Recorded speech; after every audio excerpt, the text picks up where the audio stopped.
ಎಲ್ರಿಗೂ ನಮಸ್ಕಾರ. ಇವತ್ತು ಈ ಬೀಳ್ಕೊಡುಗೆ ಸಮಾರಂಭಕ್ಕೆ ನಮ್ಮೆಲ್ಲರನ್ನೂ ಕೂಡ ನಮ್ಮ ಕುಟುಂಬವನ್ನು ತಾವೆಲ್ಲ ಆಹ್ವಾನಿಸಿ ತುಂಬ ಈ ಹೃದಯ ಸ್ಪರ್ಶಿ ಕಾರ್ಯಕ್ರಮಕ್ಕೆ ನಾವೆಲ್ಲ ಸಾಕ್ಷಿಯಾಗಿದ್ದೇವೆ. ಅದರಿಂದ ತಮ್ಮೆಲ್ಲರಿಗೂ ನನ್ನ ಮತ್ತು ನಮ್ಮ ಶ್ರೀಮತಿಯವರ ಪರವಾಗಿ ತಮ್ಮೆಲ್ಲರಿಗೂ ನನ್ನ ಹೃದಯಪೂರ್ವಕ ನಮಸ್ಕಾರಗಳು ಮತ್ತು ಧನ್ಯವಾದಗಳನ್ನು ಹೇಳ್ತೇನೆ. ಈಗ ವೇದಿಕೆ ಮೇಲೆ ಇರತಕ್ಕಂಥ ಹಿರಿಯ ವಿಜ್ಞಾನಿಗಳಾದಂಥ ಮಾಜಿ ಕುಲಪತಿಗಳಾದಂಥ ಪ್ರೊಫೆಸರ್ ರಂಗಪ್ಪ ಅವರೇ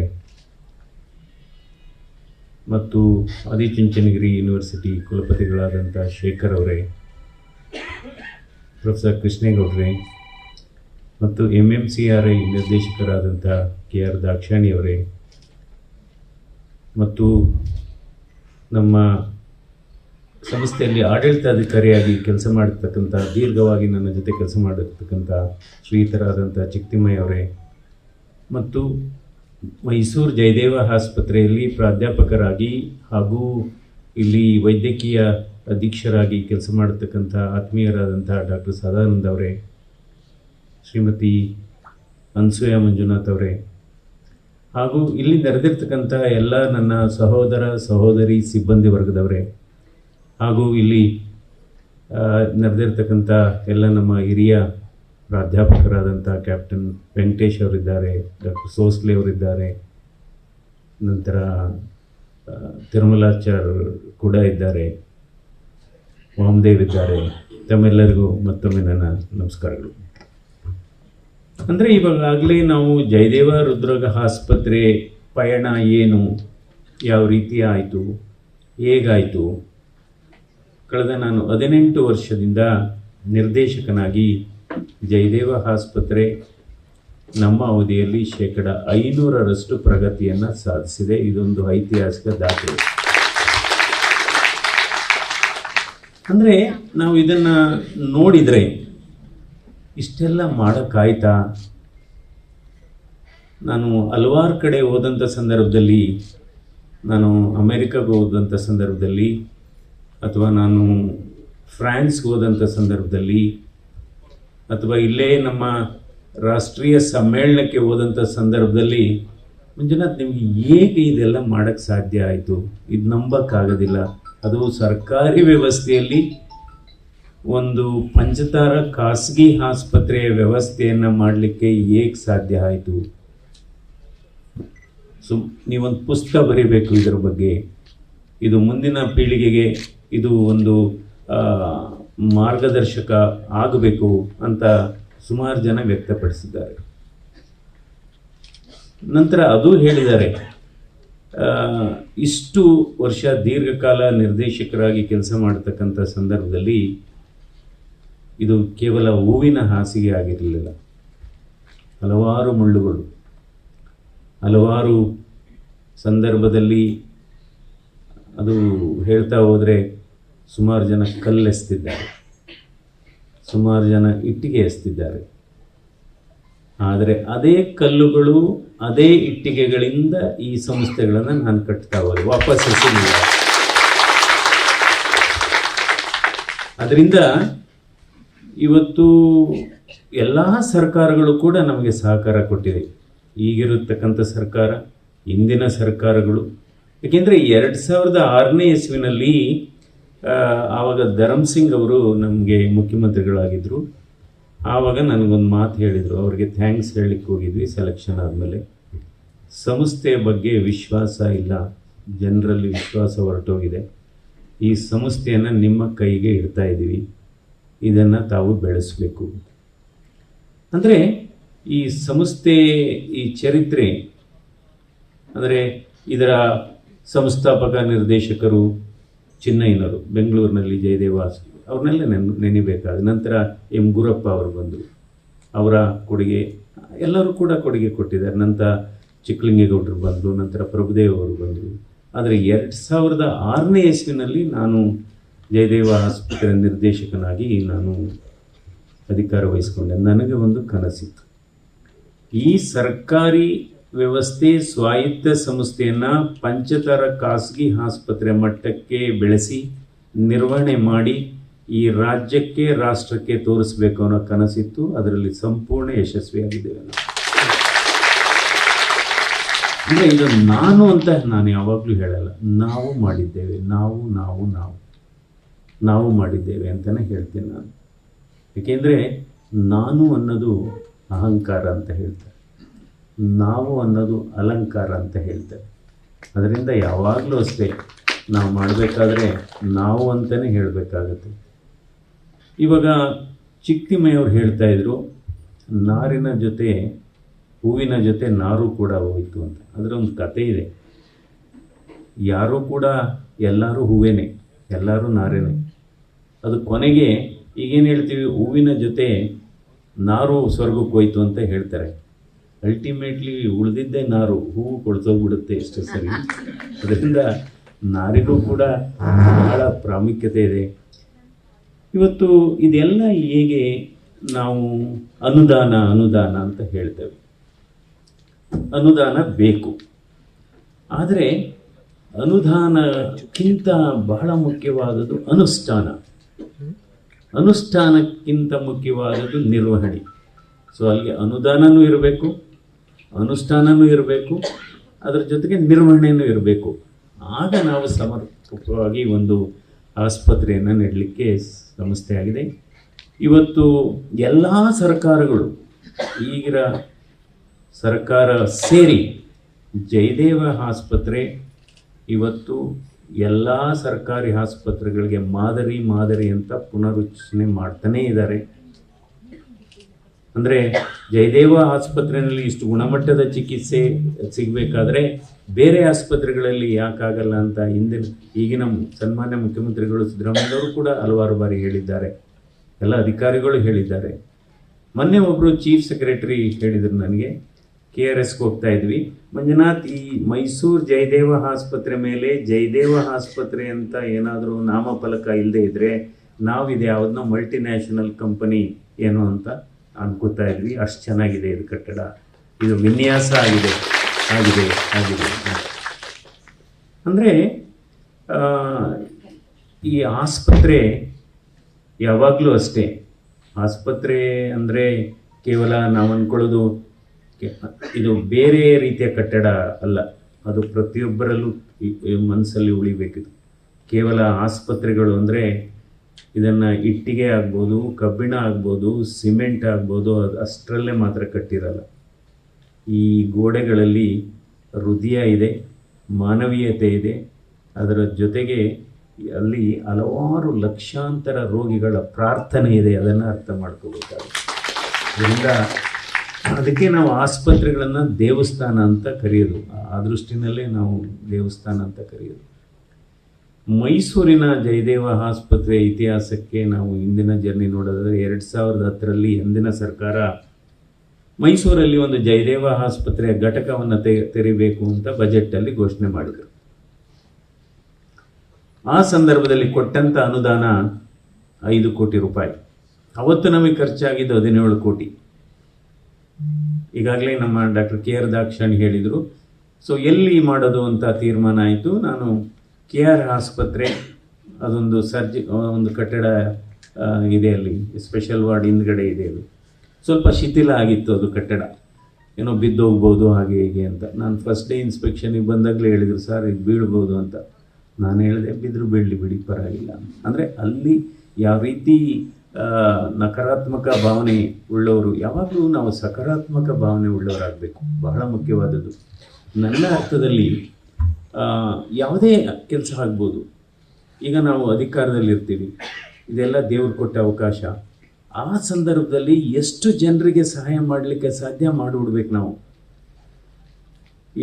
ಯಾವುದಾದ್ರೂ ಒಬ್ಬ ಯಾವುದೇ ವೃತ್ತಿನಲ್ಲಿರಲಿ, ಆ ವೃತ್ತಿಯಿಂದ ನಾವು ನಿರ್ಗಮಿಸಿದ ಮೇಲೆ ಸಮಾಜ ಗೌರವಿಸುತ್ತೆ, ಅಥವಾ ಯಾವುದಾದ್ರೂ ಆ ಸಂಸ್ಥೆ ಗೌರವಿಸುತ್ತೆ. ಅಲ್ಲಿ ಸಂಸ್ಥೆಯಲ್ಲಿ ಕೆಲಸ ಮಾಡತಕ್ಕಂಥವ್ರು ಗೌರವಿಸ್ತಾರೆ. ಅಂದರೆ ನಿವೃತ್ತಿ ಆದಮೇಲೆ ನಿಮಗೆ ಹೆಚ್ಚು ಗೌರವ ಸಿಗ್ತಾ ಇದೆ ಅಂದರೆ ನೀವು ನಿಮ್ಮ ಅವಧಿಯಲ್ಲಿ ಒಳ್ಳೆ ಕೆಲಸ ಮಾಡಿದ್ದೀರಿ ಅಂತ ಅರ್ಥ. ಯಾಕೆಂದರೆ ಸಾಮಾನ್ಯವಾಗಿ ನೀವು ಅಧಿಕಾರದಲ್ಲಿದ್ದಾಗ ಸ್ವಲ್ಪ ಗೌರವ ಸಿಗ್ಬೋದು. ಕೆಲವರೆಲ್ಲ ಏನು ಮನಸ್ಸಲ್ಲಿ ಅಯ್ಯೋ ಸುಮ್ಮನೆ ಏನಾದ್ರು ತೊಂದರೆ ಮಾಡಿಬಿಟ್ಟಾರಪ್ಪ ಅಂದ್ಬಿಟ್ಟು ನಮಸ್ಕಾರ ಹೊಡಿಬೋದು. ಅಥವಾ ಕೆಲವರು ಪದೇ ಪದೇ ನಮಸ್ಕಾರ ಹೊಡಿತಾರೆ. ನಮ್ಮ ವ್ಯವಸ್ಥೆಯಲ್ಲಿ ಯಾರ್ಯಾರು ಪದೇ ಪದೇ ನಮಸ್ಕಾರ ಹೊಡಿತಾರೆ, ಯಾರ್ಯಾರು ಪದೇ ಪದೇ ನಿಮ್ಮ ಕಾಲಿಗೆ ನಮಸ್ಕಾರ ಮಾಡ್ತಾರೆ, ಭಾಳ ಡೇಂಜರಸ್, ಭಾಳ ಅವಸರ ಮಾಡ್ತಾರೆ. ಅದಕ್ಕೆ ನಾವು ಈ ಕಾಲೇಜಲ್ಲಿ ಓದಬೇಕಾದ್ರೆ ಈ ಪ್ರೊಫೆಸರ್ಗಳಿಗೆ ನಮಸ್ಕಾರ ಅಂತಾರೆ. ಯಾರು? ಈ ವಿದ್ಯಾರ್ಥಿಗಳು. ಅದರ ಅರ್ಥ ಅವನು ಎಕ್ಸಾಮ್ ತಗೋತಾ ಇದ್ದಾನೆ ಅಂತ. ಇದು ಅದಕ್ಕೆ ನಮ್ಮಲ್ಲಿ ಅನಾಟಮಿ ಪ್ರೊಫೆಸರ್ ಇದ್ರು, ಶಿವಾನಂದ ಸ್ವಾಮಿ ಅಂತ ಇದ್ರು. ಪಾಪ ಅವರು ಕೆಲವರೆಲ್ಲ ಹುಡುಗರು ತಮಾಷೆನೂ ಮಾಡಾರ. ಅವ್ರಿಗೆ ಸುಮ್ಮನೆ ನಮಸ್ಕಾರ ಹೊಡೆದ್ರೆ ಏನು ರಿಫ್ರೆಶರ, ಅದು ಎಕ್ಸಾಮ್ ತಗೋತಾ ಇದೆಯಾ ಹಾಗೆ ಅಂತ. That's okay, I mean that's a part. So ನಂತರ ಇದು ತೀರ್ಮಾನ ಆಯಿತು. ನಾನು ನಮ್ಮ ಆರ್ಕಿಟೆಕ್ಟ್ಸ್ ಜೊತೆ ಇನ್ಸ್ಪೆಕ್ಷನ್ಗೆ ಬಂದೆ. ಅಲ್ಲಿದ್ದದ್ದು ಇಲ್ಲ, ಗೋಡೆಗಳೆಲ್ಲ ತುಂಬ. ನಮ್ಮಲ್ಲಿ ಏನಾಗಿದೆ, ಯಾವಾಗಲೂ ಅಷ್ಟೇ, ಒಂದು ಆಸ್ಪತ್ರೆ ಕಟ್ಟಡ ಕಟ್ಟಬೇಕಾದ್ರೆ ಒಳಗಡೆ ಜಾಸ್ತಿ ಗೋಡೆಗಳಿರಬಾರ್ದು. ಈಗ PT ಸ್ಲ್ಯಾಬ್ ಅಂತ ಟೆಕ್ನಿಕ್ ಅಂತ ಹೇಳ್ತೀವಿ. ಆಮೇಲೆ ನಾವು ಏನು ಬೇಕಾದರೂ ಮಾರ್ಪಾಡು ಮಾಡ್ಕೋಬೋದು. ಗೋಡೆ ಹಳೇದೇನಾಗಿದೆ, ಕಂಬ ಗೋಡೆ. ಹಿಂದೆ ಅಂದರೆ ಹಿಂದಿನ ಕಟ್ಟಡ ಅಂದರೆ ಎಲ್ಲೋದ್ರೂ ಕಂಬ, ಎಲ್ಲೋದ್ರೂ ಗೋಡೆಗಳು. ಸೊ ಆ ಗೋಡೆಗಳೆಲ್ಲ ಒಡಿಸಿ ನಂತರ ಅಲ್ಲಿ ಲಿಫ್ಟ್ ಇರಲಿಲ್ಲ. KR ಆಸ್ಪತ್ರೆಗೆ ಲಿಫ್ಟ್ ಇರಲಿಲ್ಲ. ಸೊ ಆವಾಗ ಏನಾಯಿತು, ಸೊ ನಾವು ಗ್ರೌಂಡ್ ಫ್ಲೋರ್ ಫಸ್ಟ್ ಫ್ಲೋರ್ ತೊಗೊಂಡ್ವಿ. ಇನ್ನು 12 ಕೋಟಿ ಜೋಡಿಸ್ಬೇಕಾಗಿತ್ತು. ನಾನು ಸರ್ಕಾರ ಪ್ರಸ್ತಾವನೆ ಕೊಟ್ವಿ.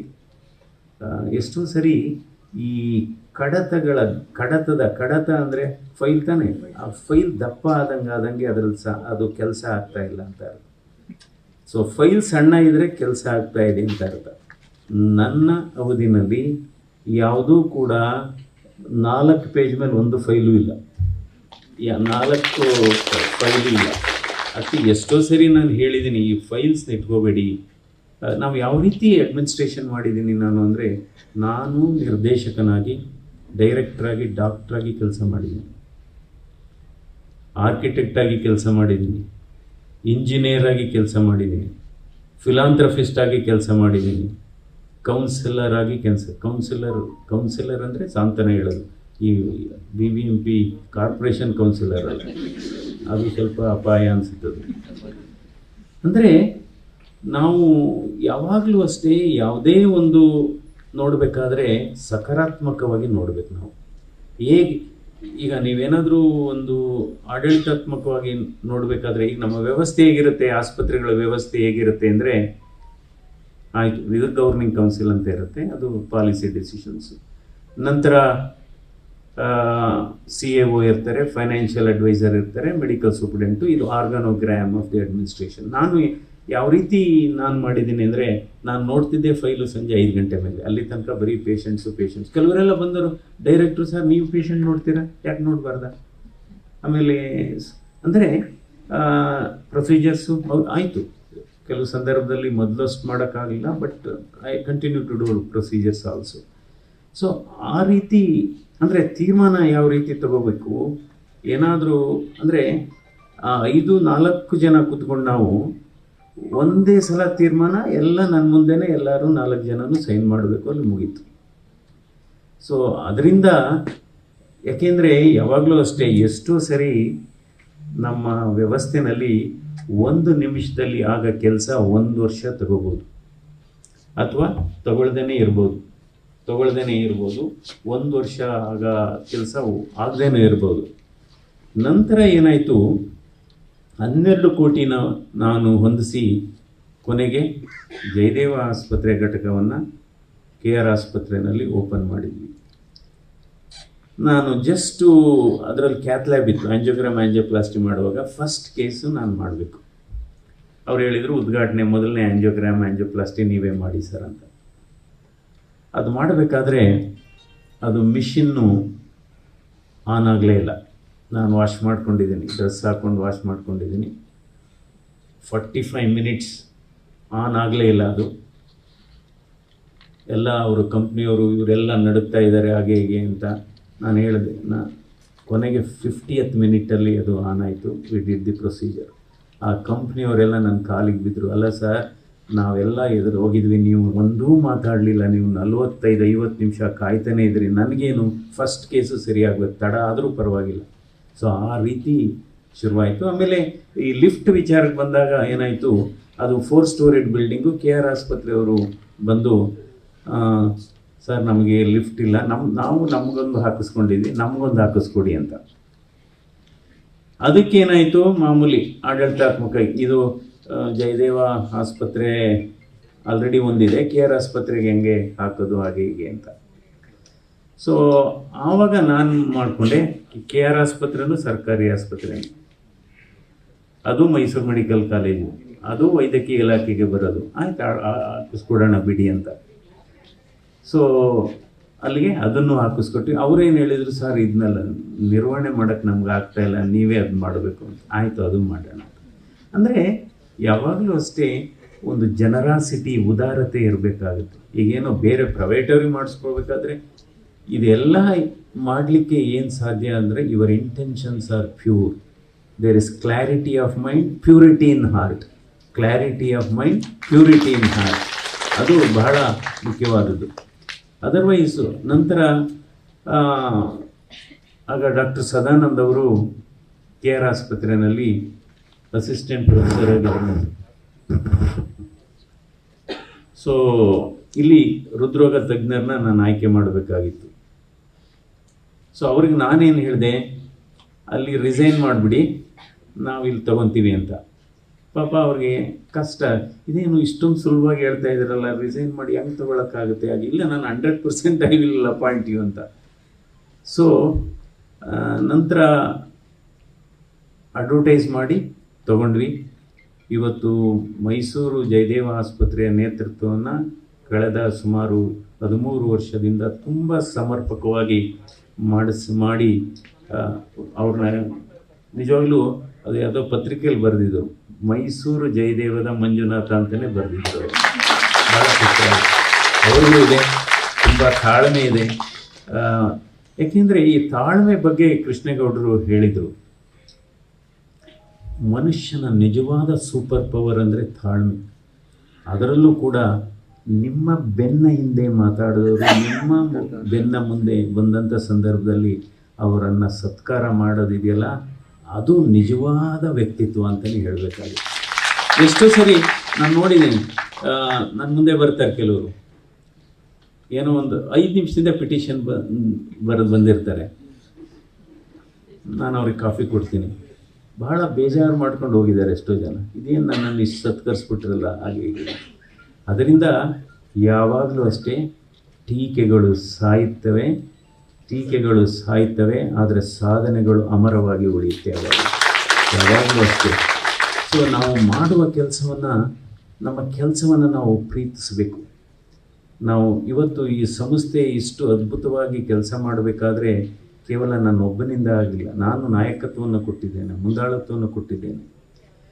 ಎಷ್ಟೋ ಬಾರಿ ನನಗೆ ವೈದ್ಯಕೀಯ ಶಿಕ್ಷಣ ಇಲಾಖೆಯಲ್ಲಿ ಒಬ್ಬರು ಕೇಸ್ ವರ್ಕರ್ ಕೇಳಿದರು ಫೋನ್ ಮಾಡಿ, ಸರ್ ಜಯದೇವ ಆಸ್ಪತ್ರೆ ಅದು ಗೌರ್ಮೆಂಟ್ ಸೆಕ್ಟ್ರಲ್ಲಿ ಬರಲ್ವಾ ಸರ್ ಅಂತ. ಯಾಕ್ರಿ ಹಿಂಗಂತೀರ ಹಾಗೆ ಹೀಗೆ ಅಂದರೆ, ನೋಡಿ ಸರ್, ಎಲ್ಲ ಕಾಲೇಜುಗಳಿಂದನೂ ಎಲ್ಲ ಸರ್ಕಾರಿ ಸಂಸ್ಥೆಗಳಿಂದ ಫೈಲ್ ಬರುತ್ತೆ ನಮಗೆ, ನಿಮ್ಮ ಆಸ್ಪತ್ರೆಯಿಂದ ಯಾಕೆ ನಮಗೆ ಫೈಲ್ ಬರಲ್ಲ?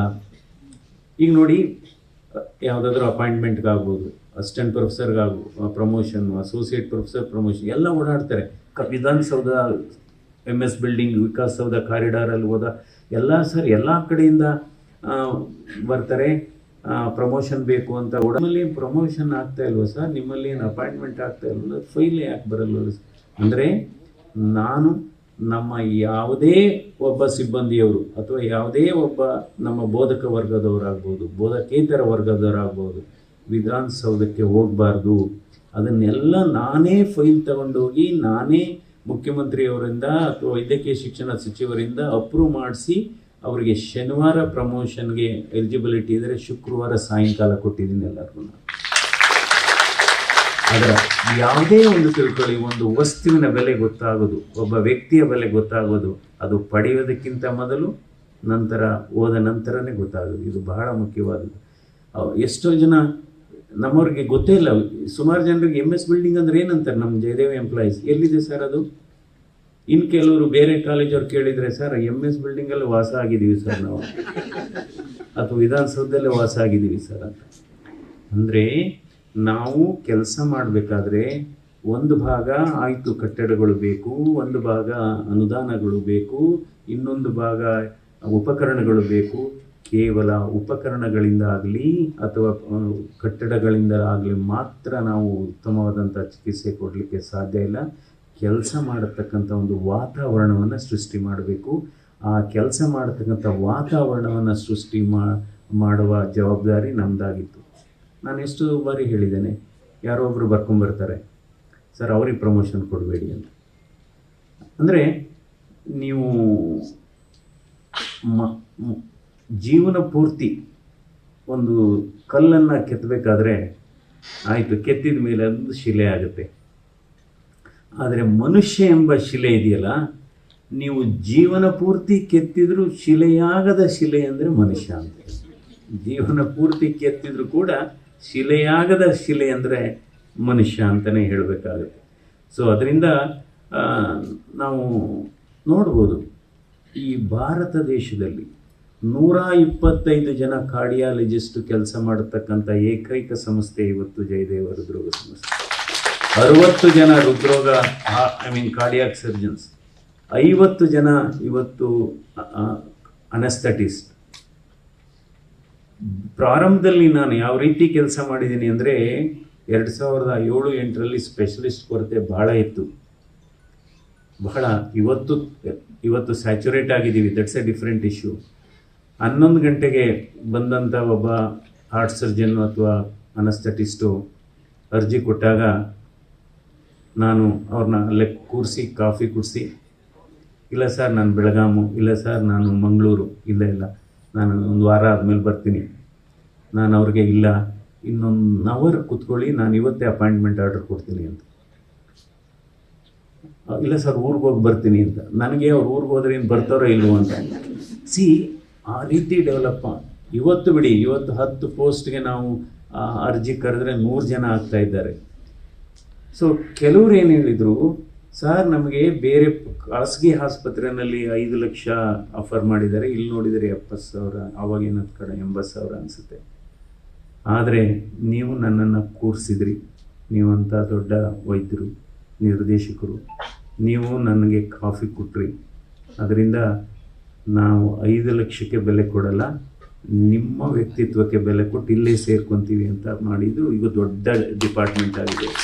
ಸೊ ಆ ರೀತಿ ಕೆಲಸ ಮಾಡಬೇಕು ನಾವು ನಮಗೆ ಸಹಾಯ ಮಾಡತಕ್ಕಂಥ ಅವಕಾಶ ಇದ್ದು ನಾವು ಬೇರೆಯವರಿಗೆ ಸಹಾಯ ಮಾಡದೇ ಇದ್ದರೆ, ಅಯ್ಯೋ ಸಹಾಯ ಮಾಡಲಿಕ್ಕೆ ಆಗಲಿಲ್ವಲ್ಲ ಅಂತ ನನಗೆ ಮನಸ್ಸಿಗೆ ಬೇಜಾರಾಗಬೇಕು ಅವ್ರಿಗಿಂತ. ಆ ರೀತಿ ಕೆಲಸ ಮಾಡಬೇಕಾಗಿದೆ. ಇವತ್ತು ನಾನು ಕಳೆದ 18 ವರ್ಷದಲ್ಲಿ ಸುಮಾರು ನಾನು ವಹಿಸ್ಕೊಂಡಂಥ ಸಂದರ್ಭದಲ್ಲಿ 420 ಜನ ಇದ್ದರು ಎಂಪ್ಲಾಯೀಸ್. ಇವತ್ತು 3,500 ಎಂಪ್ಲಾಯೀಸ್ ಇದ್ದಾರೆ. ಇವರಿಗೆ ನಾನು ನೇಮಕಾತಿ ಮಾಡತಕ್ಕಂಥ ಇದುವರೆಗೆ ಸಂದರ್ಭದಲ್ಲಿ ಒಂದು ಸಣ್ಣ ಆರೋಪ ಬಂದಿಲ್ಲ. ಯಾರೂ ಒಂದೇ ಒಂದು ಸಣ್ಣ ಆರೋಪ ಬಂದಿದೆ. ಎಷ್ಟೋ ಸರಿ ನಾನು ಇಂಟರ್ವ್ಯೂನ 5 ಗಂಟೆಗೆ ಮುಗಿಸಿ 7 ಗಂಟೆಗೆ ವೆಬ್ಸೈಟ್ಗೆ ಹಾಕ್ಬಿಟ್ಟಿದ್ದೀನಿ. ಸೊ ಆ ರೀತಿ ಬೆಳೀಲಿಕ್ಕೆ ಸಾಧ್ಯವಾಗಿದೆ ಇವತ್ತು. ಆದರೆ ಇವತ್ತು ಜಯದೇವ ಹೃದ್ರೋಗ ಸಂಸ್ಥೆ ಯಾವ ರೀತಿ ಪ್ರಾರಂಭದಲ್ಲಿ ಯಾವ ರೀತಿ ಇತ್ತು, ಸ್ವಲ್ಪ ಹಣದ ಕೊರತೆ ಇತ್ತು. ನಾನು ಅಧಿಕಾರ ವಹಿಸ್ಕೊಂಡಂಥ ಸಂದರ್ಭದಲ್ಲಿ 5 ಕೋಟಿ ರೂಪಾಯಿ ಡಿಪಾಸಿಟ್ ಇತ್ತು, 6 ಕೋಟಿ ಸಾಲ ಇತ್ತು, ಹುಡ್ಕೋ ಸಾಲ.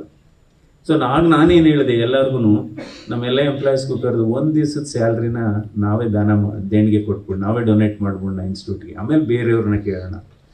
ಸೊ ಹಾಗಾಗಿ ಶುರುವಾಯಿತು. ಆಗ ಕೆಲವು ಕ್ಯಾಶ್ ರಿಚ್ ಆರ್ಗನೈಜೇಷನ್ಸ್ನೆಲ್ಲ ನಾವು ಮಾಡ್ತಾ ಹೋದ್ವಿ. ಸೊ ನಂತರ ಮೈಸೂರು ಜಯದೇವ ಇಲ್ಲಿ ಈ ಸ್ಥಳದಲ್ಲಿ 2013ನೇ ಇಸ್ವಿನಲ್ಲಿ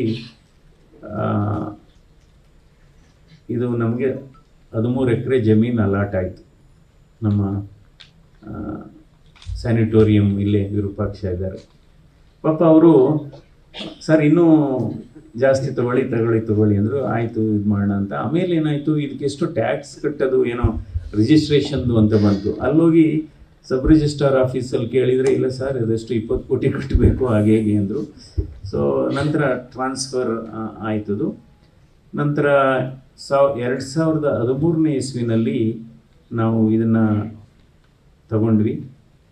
ಆವಾಗ ಆಗಲೂ ಕೂಡ ತುಂಬ ಸಣ್ಣದಾಗಿದ್ದರು ಆಸ್ಪತ್ರೆ, KR ಆಸ್ಪತ್ರೆ ಆವರಣದಲ್ಲಿ. ಅದು ಬಹಳ ಒಳ್ಳೆ ಒಂದು it is A different setup ಇತ್ತು ಅದು. ಅಲ್ಲೂ ಕೂಡ ಇದೇ ರೀತಿ ಬೆಂಗಳೂರು ಜಯದೇವ ಆಸ್ಪತ್ರೆ ಅದೇ ಮಾದರಿಯಲ್ಲಿ ಕೆಲಸ ಮಾಡ್ತಾಯಿತ್ತು. ಆಂಜಿಯೋಗ್ರಾಮ್ ಆಗ್ತಾಯಿತ್ತು, ಆಂಜಿಯೋಪ್ಲಾಸ್ಟಿ, ಸರ್ಜರಿ ಮಾಡಲಿಕ್ಕೆ ಆಗ್ತಿರಲಿಲ್ಲ ಅಲ್ಲಿ. ಸೊ ಹಾಗಾಗಿ ಇಲ್ಲಿ ನಾವು 2014 ಕಟ್ಟಕ್ಕೆ ಶುರು ಮಾಡಿದ್ವಿ. 2018ನೇ ಇಸ್ವಿನಲ್ಲಿ ಇದು ಇನಾಗ್ರೇಟ್ ಆಯಿತು. ಆವಾಗ ಸನ್ಮಾನ್ಯ ಸಿದ್ದರಾಮಯ್ಯನವರೇ ಮುಖ್ಯಮಂತ್ರಿ ಆಗಿದ್ದರು. ಅಂದರೆ ನಾವು ಅಲ್ಲಿ ಸ್ಟಾರ್ಟ್ ಮಾಡಿದಾಗ ಅಲ್ಲಿ ಸನ್ಮಾನ್ಯ ಯಡಿಯೂರಪ್ಪನವರು ಮುಖ್ಯಮಂತ್ರಿ ಆಗಿದ್ದರು, KR ಆಸ್ಪತ್ರೆಯಲ್ಲಿ ಪ್ರಾರಂಭ ಮಾಡಿದಾಗ. ಇದೇನಾಯಿತು, ಕಟ್ಟಬೇಕಾದ್ರೆ ನಾನು ಈಗಾಗಲೇ ಹೇಳಿದೆ ಒಂದು 73 ಸರಿ ಬಂದಿದ್ದೀನಿ ಇದು ಕಟ್ಟಬೇಕಾದ್ರೆ. ನಾನೇನಾದರೂ ಬರದೇ ಇದ್ದಿದ್ರೆ, ಆರ್ಕಿಟೆಕ್ಟ್ನೇ ನಾವು ಏನಾದರೂ ನಂಬ್ಕೊಂಡಿದ್ರೆ ಈ ರೀತಿ ಒಳಗಡೆ ಅರೇಂಜ್ಮೆಂಟ್ ಆಗಲಿಕ್ಕೆ ಸಾಧ್ಯನೇ ಇರ್ತಿರಲಿಲ್ಲ. ಫಾರ್ ಎಕ್ಸಾಂಪಲ್ ಇದನ್ನೇ ನೋಡಿ, ಇದನ್ನು ಆಲ್ಮೋಸ್ಟು ಇಷ್ಟೇ ಅಗಲ ಮಾಡಿದರು. ಅಲ್ಲಿ ಟಿಪ ಇದೆಯಲ್ಲ ಅಷ್ಟೇ ಅಗಲ ಮಾಡಿದರು. ನಾನು ಹೇಳಿದೆ ಅಲ್ಲಿ ನಿಂತ್ಕೊಂಡು ಹೆಂಗೆ ಇದು ಮಾಡೋಕ್ಕಾಗುತ್ತೆ ಇದು ಅಂತ. ಸ್ಮಾಲ್, ಅದಕ್ಕೆ ಹೇಳ್ತೀನಿ micro changes bring macro transformation ಅಂತ. ನಂತರ ಇಟ್ಟಿಗೆ ಶಾರ್ಟೇಜು ನಿಲ್ಲಿಸಿದ್ದಾರೆ ಕಾಂಟ್ರಾಕ್ಟ್ರು, ಮರಳು ಶಾರ್ಟೇಜು ಕಾಂಟ್ರಾಕ್ಟ್ರು ನಿಲ್ಲಿಸಿದ್ದಾರೆ. ನಾನು ಚಾಮರಾಜನಗರದ ಇಟ್ಟಿಗೆ ಕಾಂಟ್ರಾಕ್ಟ್ರಿಗೆ ಫೋನ್ ಮಾಡಿದೆ, ಇಟ್ಟಿಗೆ ಮಾಡೋರಿಗೆ. ಅಯ್ಯೋ ಸರ್ ನೀವೇ ಫೋನ್ ಮಾಡಿದ್ದೀರಾ, ನೀವು ನಮ್ಮ ತಾಯಿಗೆ ಆಂಜಿಯೋಪ್ಲಾಸ್ಟಿ ಸ್ಟೆಂಟ್ ಮಾಡಿದ್ರಿ, ನಾಳೆನೇ ಬಂದುಬಿಡ್ತೀನಿ, ಅದೆಷ್ಟು ಬೇಕು ಕೊಡ್ಸೋಣ ಅಂತ. ನಂತರ ಮರಳು ಶಾರ್ಟೇಜು ನನಗೆ ಬೇಗ ಮುಗಿಸ್ಬೇಕು ಅಂತ ಸಕಲೇಶ್ಪುರದ ಎಕ್ಸಿಕ್ಯೂಟಿವ್ ಇಂಜಿನಿಯರ್ಸು ಅವರು DC-ಗೆಲ್ಲ ಫೋನ್ ಮಾಡಿ ಮರಳು ತರಿಸ್ದೆ. ಅವ್ರ ಕೊನೆ ಕೇಳಿದರು, ಮಂಜುನಾಥ್ ನೀವು ನಿಮ್ಮ ಸ್ವಂತ ಆಸ್ಪತ್ರೆ ಕಟ್ಟಿಸ್ತಾ ಇದ್ದೀರೋ ಅಥವಾ ಸರ್ಕಾರಿ ಆಸ್ಪತ್ರೆ ಕಟ್ಟಿಸ್ತಾ ಇದ್ದೀರೋ ಅಂತ. ಇಲ್ಲ ಇದು ನಾವು ಎಲ್ಲಿ ತನಕ ಇರ್ತೀವಿ, ಇದು ನಮ್ಮ ಮನೆ, ನಮ್ಮ ಸ್ವಂತ ಆಸ್ತಿ ಅಂತಲೇ ಕಟ್ಟಿಸ್ತಾ ಇದ್ದೀವಿ ನಾವು. ಹೀಗಾಗಿ ಹಲವಾರು ಸಮಸ್ಯೆಗಳು ಇತ್ತು. ನಂತರ ಇದು ಸರ್ಕಾರ ಸಿವಿಲ್ ವರ್ಕ್ಸ್ಗೆ ದುಡ್ಡು ಕೊಟ್ಟರು, ಸುಮಾರು 169 ಕೋಟಿ ಇದಕ್ಕೆ ಅನುದಾನ. ಆದರೆ ಎಕ್ವಿಪ್ಮೆಂಟು, ಫರ್ನಿಚರ್ಸು, ಮಿಕ್ಕ ಬೇರೆ ಮಿಸಲೇನಿಯಸ್ ವರ್ಕ್ಗೆ 70 ಕೋಟಿ ಶಾರ್ಟೇಜ್ ಇತ್ತು. ಅದನ್ನು ಆಂತರಿಕ ಸಂಪನ್ಮೂಲ ಮತ್ತು ದೇಣಿಗೆ ದಾನಿಗಳಿಂದ ಪಡೆದು ಇದನ್ನು ಕಂಪ್ಲೀಟ್ ಮಾಡಿ. ಸೊ ಆ ರೀತಿ ಕಟ್ ಮಾಡಿ. ಸೊ ಇವತ್ತು ಜಯದೇವ ಆಸ್ಪತ್ರೆ ಮೈಸೂರು ಒಂದು ತುಂಬ ಇವತ್ತು ಜನರ ವಿಶ್ವಾಸವನ್ನು ಗಳಿಸಿದೆ. ಇಲ್ಲಿರ್ತಕ್ಕಂಥ ಎಲ್ಲ ನಮ್ಮ ಸಿಬ್ಬಂದಿಯವರು ಅದ್ಭುತವಾಗಿ ಒಂದು ಕೆಲಸ ಮಾಡ್ತಾಯಿದ್ದಾರೆ. ಏಕೆಂದರೆ ನಾನು ಅವ್ರನ್ನ ಅಭಿನಂದಿಸ್ತೀನಿ. ಡಾಕ್ಟರ್ ಸದಾನಂದ ಅವರ ನೇತೃತ್ವದಲ್ಲಿ ಇಲ್ಲಿರ್ತಕ್ಕಂಥ ಎಲ್ಲ ಪ್ರಾಧ್ಯಾಪಕರಿದ್ದೀರಿ, ನರ್ಸಸ್ ಇದ್ದೀರಿ, ಟೆಕ್ನಿಷಿಯನ್ಸ್ ಇದ್ದೀರಿ, ಹೌಸ್ ಕೀಪಿಂಗ್ ಇದ್ದೀರಿ, ಸೆಕ್ಯೂರಿಟಿ ಅವರಿದ್ದೀರಿ, ಎಲ್ಲ ಪ್ರತಿಯೊಬ್ಬರನ್ನೂ ನಾನು ಅಭಿನಂದಿಸಬೇಕು. ಏಕೆಂದರೆ ಯಾವತ್ತೂ ಅಷ್ಟೇ ರೋಗಿಗಳು ನೊಂದು ಬಂದಿರ್ತಾರೆ, ಅವ್ರನ್ನ ನೋಯಿಸಬಾರದು, ಬಹಳ ಮುಖ್ಯವಾದದ್ದು. ಅದಕ್ಕೆ ಹೇಳ್ತೀವಿ ದೈವತ್ವ ಅಂತೀವಿ, ಮನುಷ್ಯತ್ವ ಅಂತೀವಿ, ಅಥವಾ ಮೃಗತ್ವ ಅಂತೀವಿ. ಮೃಗತ್ವ ಅಂದರೆ ಏನು? ಮೃಗತ್ವ ಅಂದರೆ ಎಲ್ಲರ ಕಣ್ಣಲ್ಲೂ ಕಣ್ಣೀರು ಬರ್ಸೋದು ಮೃಗತ್ವ ಅಂತ. ಮನುಷ್ಯತ್ವ ಅಂದರೆ ಏನು? ಮನುಷ್ಯತ್ವ ಅಂದರೆ ಬಂದಂಥ ಕಣ್ಣೀರನ್ನು ಒರೆಸುವಂಥದ್ದು. ದೈವತ್ವ ಅಂದರೆ ಏನಪ್ಪ ಅಂದರೆ ಕಣ್ಣೀರೇ ಬರದಂಗೆ ನೋಡ್ಕೊಳ್ಳೋದು. ನೀವೆಲ್ಲ ದೈವತ್ವದ ರೀತಿಯಲ್ಲಿ ಕೆಲಸ ಮಾಡ್ತಾ ಇದ್ದೀರಿ, ಇದು ಬಹಳ ಮುಖ್ಯವಾದದ್ದು. ಯಾಕೆಂದರೆ ವ್ಯಕ್ತಿತ್ವಕ್ಕೂ ಬಹಳ ವ್ಯತ್ಯಾಸ ಇದೆ. ಒಂದೇ ಅಕ್ಷರ ವ್ಯತ್ಯಾಸ. ವ್ಯಕ್ತಿತ್ವಕ್ಕೂ ಬಹಳ ವ್ಯತ್ಯಾಸ ಇದೆ. ವ್ಯಕ್ತಿಗಳು ಬರ್ತಾರೆ ಹೋಗ್ತಾರೆ, ವ್ಯಕ್ತಿತ್ವ ಯಾವಾಗಲೂ ಉಳಿಯುತ್ತೆ. ಇವತ್ತು ನೋಡಿ, ಇವತ್ತು ಯದುವಂಶದ ನಮ್ಮ ಮೈಸೂರು ರಾಜರು ಅವರಿಲ್ಲ, ಆದರೆ ಅವರು ಮಾಡಿದಂಥ ಅವರು ಕೇವಲ ಅರಮನೆಯ ಅರಸರಾಗಿರಲಿಲ್ಲ, ಅವರು ಜನಸಾಮಾನ್ಯರ ಅರಸರಾಗಿದ್ದರು. ಹಾಗಾಗಿ ಅವರ ವ್ಯಕ್ತಿತ್ವ, ಅದಕ್ಕೆ ಹೇಳ್ತೇವೆ persons and personalities are different, persons and ರೆಪ್ಯುಟೇಷನ್ಸ್ are different. So your reputation leaves for ever. ಈಗ ನಮ್ಮ ನಿವೃತ್ತಿನೂ ಅಷ್ಟೇ, ಸರ್ಕಾರಿ ಸೇವೆಯಿಂದ ನಿವೃತ್ತಿ. ಅಂದರೆ ನಿವೃತ್ತಿ ಅನ್ನೋದು ಅನಿವಾರ್ಯ, ಆದರೆ ನೆನಪುಗಳು ಮಾತ್ರ ಅಮರ. ಅದು ಬಹಳ ಮುಖ್ಯ. ನೆನಪುಗಳು ನಾವು ಯಾರಾದರೂ ಒಬ್ಬರ ಮನಸ್ಸಿನಲ್ಲಿ ನೆನಪುಳಿಯತಕ್ಕಂಥ ಒಂದು ಕೆಲಸವನ್ನು ಮಾಡಿದರೆ ಅದೇ ಒಂದು ದೊಡ್ಡ ಸಾಧನೆ. ಇವತ್ತು ನಿಜವಾಗ್ಲೂ ಬಹಳ ಮುಖ್ಯವಾದದ್ದು, ಹಲವಾರು ಸಂಘ ಸಂಸ್ಥೆಗಳು ಇವತ್ತು ಇದೆ, ಸರ್ಕಾರ ಹಣ ಕೊಡ್ಬೋದು, ಕಟ್ಟಡಗಳು ಬರ್ಬೋದು, ಆದರೆ ಕಟ್ಟಡದ ನಿಜವಾದ ಹೃದಯದ ಬಡಿತ ನೀವುಗಳು, ಸಿಬ್ಬಂದಿ ವರ್ಗದ ಆಸ್ಪತ್ರೆಯ ಹೃದಯದ ಬಡಿತನೇ ಸಿಬ್ಬಂದಿ ವರ್ಗದವರು. ಅದಕ್ಕೋಸ್ಕರ ಇವತ್ತು ನೋಡಿ, ಹೃದಯವನ್ನು ಇವತ್ತು ನಮಗೆ ಹೃದಯದ ಒಂದು ಮಾಡೆಲನ್ನೇ ಕೊಟ್ಟಿದ್ದಾರೆ. ಪ್ರತಿಯೊಬ್ಬರೂ ಅದನ್ನು ನಾನು ಹೇಳಿದೆ, ಅದನ್ನು ನಮ್ಮ ಮೇನ್ ಗ್ರ್ಯಾಂಡ್ ಲಾಬಲ್ಲಿ ಇಟ್ಬಿಡೋಣ ಅಂತ. ನಾವು ಆ ಹೃದಯವನ್ನು ನೋಡಿ, ಪ್ರತಿದಿನ ನಾವು ಹೃದಯವನ್ನು ನೋಡಿ ನಾವು ಕೆಲಸ ಮಾಡಬೇಕಾಗುತ್ತೆ. ಯಾಕೆಂದರೆ ಹೃದಯ ಒಂದು ಅದ್ಭುತ. ಯಾವಾಗಲೂ ಹೃದಯ ವಿಶ್ರಾಂತಿ ತಗೊಳ್ಳೋದಿಲ್ಲ. ಅಂದರೆ ಮಧ್ಯ ಹಾರ್ಟ್ ಬೀಟ್ ಮಧ್ಯೆ ವಿಶ್ರಾಂತಿ ಇರುತ್ತೆ, ಬಟ್ ಯಾವಾಗಲೂ ಕಂಪ್ಲೀಟ್ ರೆಸ್ಟ್ ತೊಗೊಂಡ್ರೆ ಅಲ್ಲಿ ಮುಗೀತು ಅಂತ. ಸೊ ಹೃದಯ ಯಾವಾಗಲೂ ಅಷ್ಟೇ. ಸೊ ಹೃದಯ ಅದು ಮಾಡೆಲ್ನ ಯಾಕೆ ನಾವು ದಿವಸ ಅದನ್ನು ನೆನಪು ಮಾಡ್ಕೊಂಡು ನಾವು ಕೆಲಸ ಮಾಡಬೇಕು ಅಂದರೆ, ಹೃದಯ ಈಸ್ ಎ ಮಹಾದಾನಿ. ಹೃದಯ ನಮಗೆಲ್ಲ ಗೊತ್ತಿದೆ, ಒಂದು ದಿವಸದಲ್ಲಿ ಹೃದಯ ಮಿಡಿಯೋದು 1,00,000 ಬಾರಿ. ಪ್ರತಿದಿನ 7 ಲೀಟರ್ ಆಫ್ ಬ್ಲಡ್ನ ಅದು ಪಂಪ್ ಮಾಡುತ್ತೆ. ಆದರೆ ತನಗಾಗಿ ಉಪಯೋಗಿಸ್ಕೊಳ್ಳೋದು 5% ಅಷ್ಟೇ. ಇನ್ನು 95% ಅದರ ರಕ್ತವನ್ನು ಬೇರೆ ಬೇರೆ ಅಂಗಗಳಿಗೆ ಹಂಚುತ್ತೆ. ಅದರಿಂದ ನಮ್ಮ ಈ ಸಂದೇಶ ಏನಪ್ಪ ಅಂದರೆ, ನಾವು ಹಂಚಿ ತಿನ್ನಬೇಕು, ನಾವು ಕಿತ್ತು ತಿನ್ನಬಾರ್ದು ಅಂತ. ಹಂಚಿ ತಿನ್ನಬೇಕು, ನಾವು ಕಿತ್ತು ತಿನ್ನಬಾರ್ದು, ನಾವು ಅಳಿಸಿದ್ದ ಕೊಡಬಾರ್ದು, ನಾವು ಉಳಿಸಿದ್ದು ಕೊಡಬೇಕು ಅನ್ನುವ ಸಂದೇಶ ಬಹಳ ಮುಖ್ಯವಾಗಿದೆ. ಹೀಗಾಗಿ ಇವತ್ತು ಹಲವಾರು ಕಾರ್ಯಕ್ರಮಗಳನ್ನು ನಾವು ಇಲ್ಲೆಲ್ಲ ಮಾಡಿದ್ದೇವೆ. ಇಂಡೋ ಅಮೆರಿಕನ್ ಆಂಜಿಯೋಪ್ಲಾಸ್ಟಿ ವರ್ಕ್ಶಾಪ್ ಮಾಡಿದ್ದೇವೆ. ಸೊ ನಮ್ಮ ಘೋಷವಾಕ್ಯ ತಮ್ಮೆಲ್ಲರಿಗೂ ಗೊತ್ತಿದೆ, ಪ್ರತಿಯೊಬ್ಬರಿಗೂ ಗೊತ್ತಿದೆ. ಅಂದರೆ ಹಣ ಪಾವತಿ ನಂತರ ಚಿಕಿತ್ಸೆ ಮೊದಲು, ಹಣ ಪಾವತಿ ನಂತರ. ಎರಡನೇದು ಕಡತಕ್ಕಿಂತ ಪ್ರಾಣ ಮುಖ್ಯ. ಮೂರನೇದು ಮಾನವೀಯತೆಗೆ ಮೊದಲ ಆದ್ಯತೆ. ಅದರಿಂದ ನಾನು ತಮ್ಮೆಲ್ಲರಲ್ಲೂ ಮನವಿ, ಯಾಕೆಂದರೆ ಈಗಾಯಿತು, ನಮ್ಮ ಈ ಇನ್ನಿಂಗ್ಸ್ ಮುಗೀತು. ಆದರೆ ನಮ್ಮ ಎಲ್ಲ ಪ್ರೀತಿಯ ಸಿಬ್ಬಂದಿ ವರ್ಗದಲ್ಲೂ ನಮ್ಮ ಮನವಿ ಏನಪ್ಪ ಅಂದರೆ, ನೀವು ಇಲ್ಲಿಯವರೆಗೆ ಯಾವ ರೀತಿ ಸೇವಾ ಮನೋಭಾವ ಇತ್ತು, ಯಾಕೆಂದರೆ ಮಾನವೀಯ ಪರಸ್ಪರ ಪ್ರೀತಿ, ವಿಶ್ವಾಸ, ನಂಬಿಕೆ ಇದೇ ಬಹಳ ಮುಖ್ಯ. ಚಿಕಿತ್ಸೆ ಒಂದು ಸಂಸ್ಥೆ ಮುಂದೆ ನಡ್ಕೊಂಡು ಹೋಗಬೇಕಾದ್ರೆ ಬರೀ ಎಕ್ವಿಪ್ಮೆಂಟಿಂದ ಮಾಡೋಕ್ಕಾಗೋದಿಲ್ಲ. ಕೇವಲ ನಾವು ಬರೀ ಬೈ ಅಥಾರಿಟಿ ಮಾಡಲಿಕ್ಕಾಗೋದಿಲ್ಲ. ಸೊ ಒಬ್ಬರಿಗೊಬ್ಬರು ಚೆನ್ನಾಗಿ ಪರಸ್ಪರ ಪ್ರೀತಿ, ವಿಶ್ವಾಸ, ಒಬ್ರಿಗೊಬ್ರು ಮಾತಾಡಬೇಕು, ನಗ್ನಗ್ತಾ ಇರಬೇಕು. ಅಂದರೆ ಈ ಅಸೂಯೆ ಇರಬಾರ್ದು. ಈ 3 ಮಾನಸಿಕ ಕಾಯಿಲೆಗಳು ದಯವಿಟ್ಟು ಇಟ್ಕೋಬೇಡಿ ಯಾವಾಗಲೂ. ಒಂದು ಅಹಂಕಾರ, ಇನ್ನೊಂದು ಅನುಮಾನ, ಇನ್ನೊಂದು ಅಸೂಯೆ. ಇವು 3 ಇರಬಾರ್ದು. ಇದು ಕೇವಲ ಈ ಆಸ್ಪತ್ರೆಗೆ ಸೀಮಿತವಾಗಿರೋದಿಲ್ಲ. ಇದು ನಿಮ್ಮ ಮನೆಯಲ್ಲೂ ಸಮಸ್ಯೆ ಆಗುತ್ತೆ, ನಿಮ್ಮ ಸಂಬಂಧಗಳಿಗೂ ಸಮಸ್ಯೆ ಆಗುತ್ತೆ. ಅಹಂಕಾರ ಯಾವಾಗಲೂ ಕಾಲು ಕೆಳಗಿರ್ಬೇಕಂತೆ. ಅಹಂಕಾರ ತಲೆಯಲ್ಲಿದ್ದರೆ ಕಿರೀಟ ಬರಲ್ಲ. ಯಾರ್ಯಾರಿಗೆ ಅಹಂಕಾರ ಇರಲ್ಲ ಅವ್ರಿಗೆ ಸಮಾನವಾಗಿ ಕಿರೀಟಗಳು ಬರ್ತಾ ಇರ್ತಾವಂತೆ. ಇವತ್ತು ಅದರಿಂದ ಬಹಳ ಮುಖ್ಯವಾದದ್ದು ಈ ರೀತಿಯ ಸಂಬಂಧಗಳು ಬಹಳ ಮುಖ್ಯ. ಸಂಬಂಧ, ಏಕೆಂದರೆ ಈ ನಮ್ಮ ಕೆಲಸ ಮಾಡುವ ನಮ್ಮ ಸಿಬ್ಬಂದಿ ವರ್ಗದ ಉತ್ತಮ ಸಂಬಂಧ ಇರಬೇಕಾಗುತ್ತೆ. ನಮಗೆ ರೋಗಿಗಳೇ ಕೇಂದ್ರ ಬಿಂದುಗಳು. ಯಾಕೆಂದರೆ ಹಲವಾರು ದೇವರುಗಳನ್ನು ನಾವು ನೋಡ್ತೀವಿ. ನಮ್ಮ ನಿಜವಾದ ದೇವರು ರೋಗಿಗಳೇ ನಮಗೆ ದೇವರು. ಯಾಕೆಂದರೆ ನಾವು ಒಂದು ರೋಗಿಯನ್ನು ಉಳಿಸಿದರೆ ಒಂದು ಪ್ರಾಣ, ಒಬ್ಬ ರೋಗಿಯನ್ನು ಉಳಿಸಲ್ಲ ನಾವು ಇಡೀ ಕುಟುಂಬ ಉಳಿಯುತ್ತೆ. ಅದು ನಮ್ಮಲ್ಲಿ ಇರಬೇಕಾಗುತ್ತೆ. ಸೊ ಯಾವಾಗಲೂ ಈ ಕಮ್ಯುನಿಕೇಷನ್ ಸ್ಕಿಲ್ ಚೆನ್ನಾಗಿರಬೇಕಾಗುತ್ತೆ. ಈಗೇನೋ ನಾವು ನೋಡ್ತೇವೆ, ಬಂದಂಥವ್ರಿಗೆ ಮಾಹಿತಿಯನ್ನು ಕೊಡೋಂಥದ್ದು ಬಹಳ ಮುಖ್ಯವಾದದ್ದು.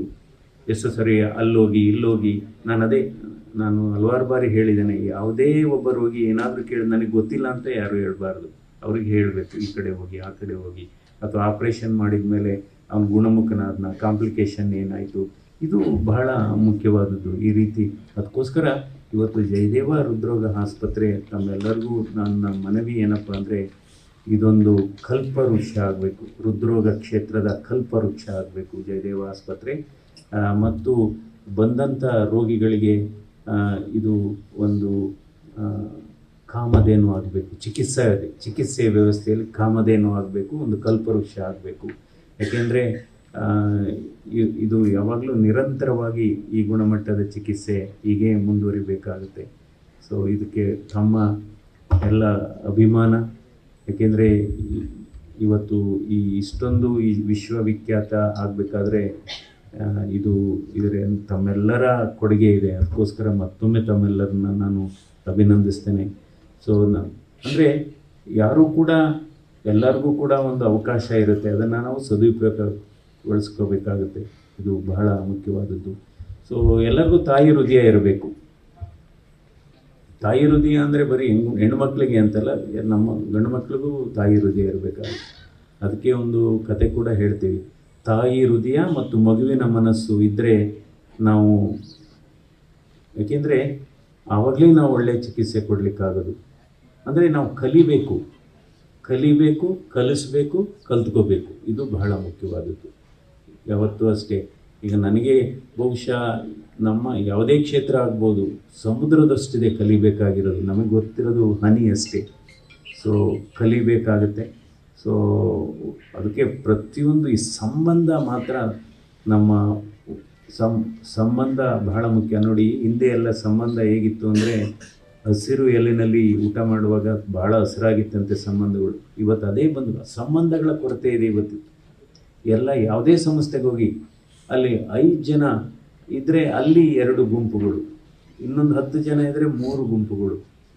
ಸೊ ಅದರಿಂದ ಸಂಬಂಧಗಳು ಹಸಿರಾಗಿರಬೇಕು. ನಂತರ ಕಂಚಿನ ತಟ್ಟೆಯಲ್ಲಿ ಊಟ ಮಾಡುವಾಗ ಸಂಬಂಧ ಒಳಿತಾ ಇತ್ತು ಅಂತ ಹೇಳ್ತಾರೆ. ಈಗ ನಾವು ಯಾವ ಕಾಲಘಟ್ಟದಲ್ಲಿದ್ದೀವಿ? ಇವಾಗ ನಾವಿರೋದು ಪೇಪರ್ ತಟ್ಟೆನಲ್ಲಿ ಊಟ ಮಾಡ್ತೇವೆ, ಯೂಸ್ ಆ್ಯಂಡ್ ಥ್ರೋ ಸಂಬಂಧಗಳು. ಅದಕ್ಕೋಸ್ಕರ ಈ ಬುದ್ಧಿವಂತಿಕೆ ಇದ್ದರೆ ಸಾಲದು, ಹೃದಯವಂತಿಕೆ ಇರಬೇಕಾಗುತ್ತೆ. ಇವಾಗ ನೋಡ್ಬೋದು, ಬುದ್ಧಿವಂತರು ಏನು ಮಾಡ್ತಾರೆ ಅಂದರೆ, ಅವಕಾಶ ಅವ್ರಿಗೆ ಬೇಕಾದಾಗ ಮಾತ್ರ ಮಾತಾಡಿಸ್ತಾರೆ ಅವರು ಬುದ್ಧಿವಂತರು. ಆದರೆ ಬೇಕಾಗದೇ ಇದ್ದಾಗಲೂ ಬಂದು ನಿಮ್ಮನ್ನು ಮಾತಾಡಿಸೋದು ಮಾಡಿದರೆ ಅವರು ಹೃದಯವಂತರು. ಸೊ ಅದರಿಂದ ಬಹುಶಃ ಹೃದಯವಂತರ ಸಂಖ್ಯೆ ಹೆಚ್ಚಾಗಬೇಕಾಗುತ್ತೆ, ಆಗ ಸಂಸ್ಥೆಗಳು ಈಗ ಮಾಡಬೇಕಾಗುತ್ತೆ.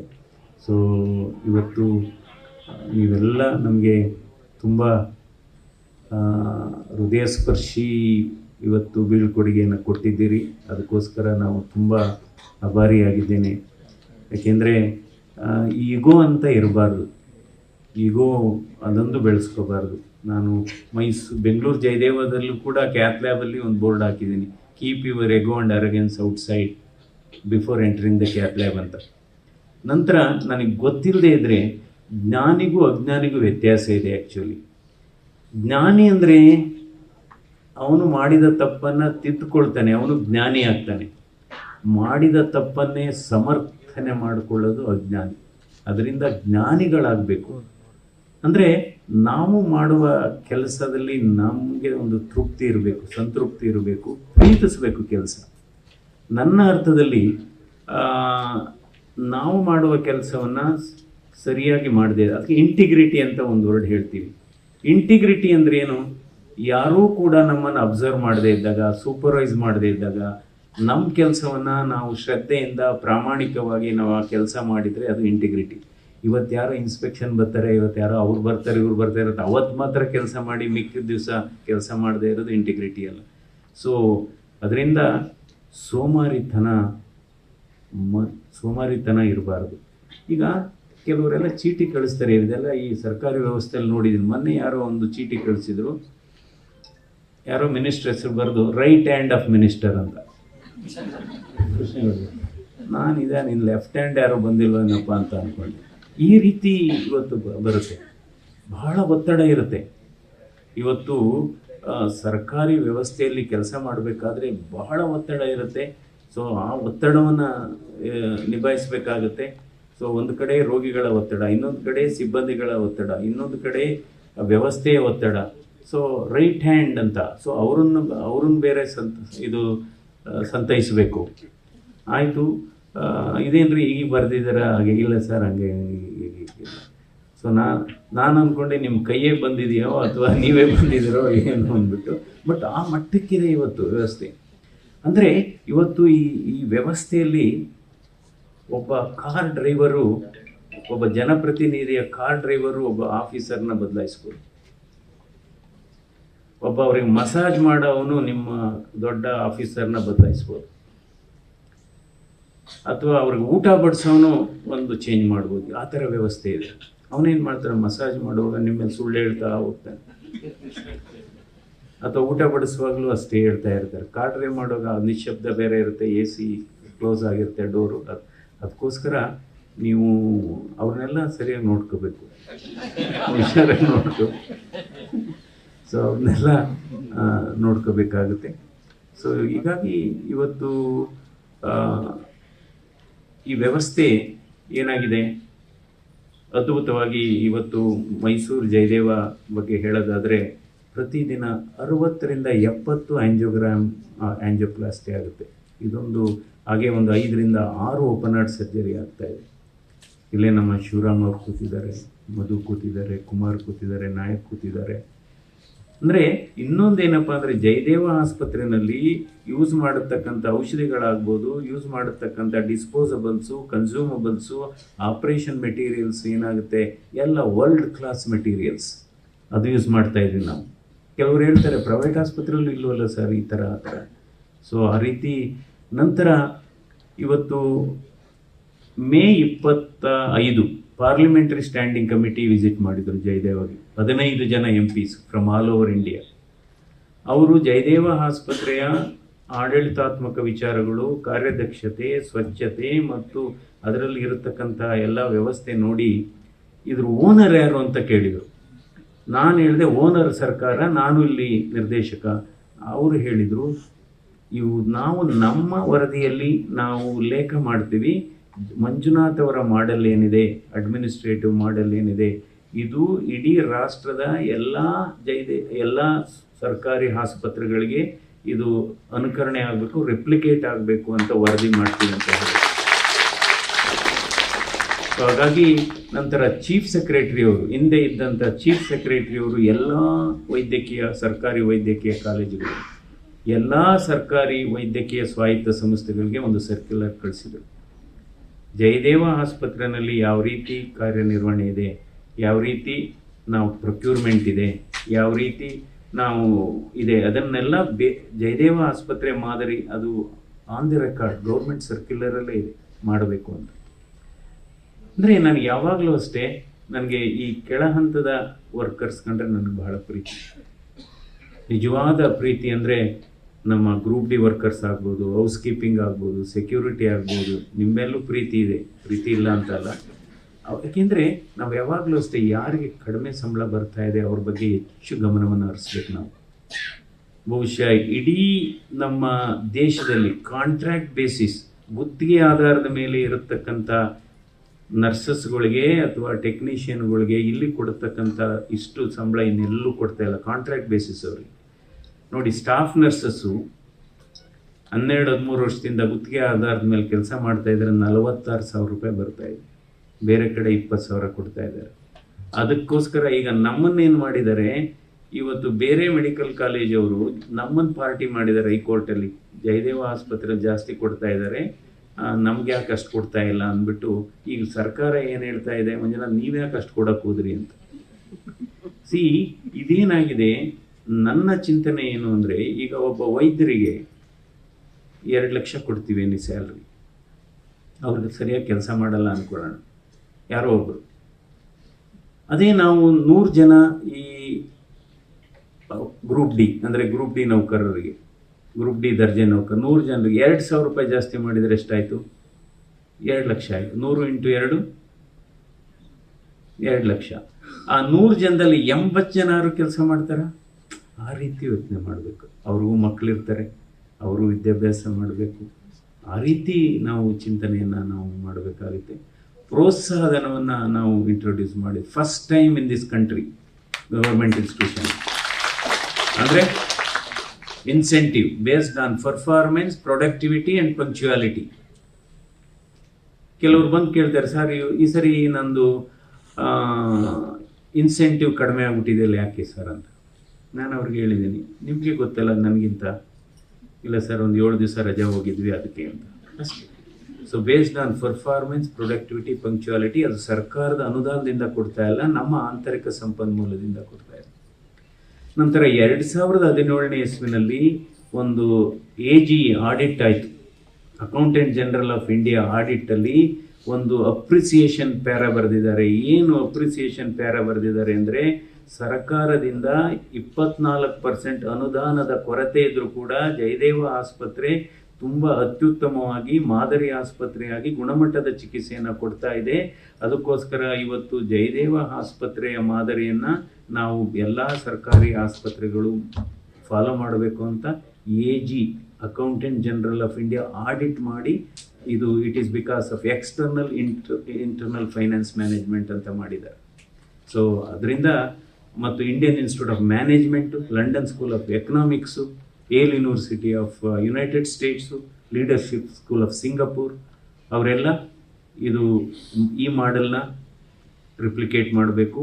ಇವನ್ ಅಮೇರಿಕಾದಲ್ಲಿ ಒಬಾಮಾ ಪ್ರೆಸಿಡೆಂಟ್ ಆದಂಥ ಸಂದರ್ಭದಲ್ಲಿ ಒಬಾಮಾ ಹೆಲ್ತ್ ಕೇರ್ಗೆ ಜಯದೇವ ಮಾಡೆಲ್ನ ಇನ್ಕಾರ್ಪೊರೇಟ್ ಮಾಡಿದ್ದಾರೆ, ಒಬಾಮಾ ಹೆಲ್ತ್ ಕೇರ್. ಅದರಿಂದ ಎಷ್ಟೋ ಸರಿ ಸಾಧನೆ ಸಮಸ್ಯೆ ಆಗೋ ಸಂದರ್ಭ ಇರುತ್ತೆ.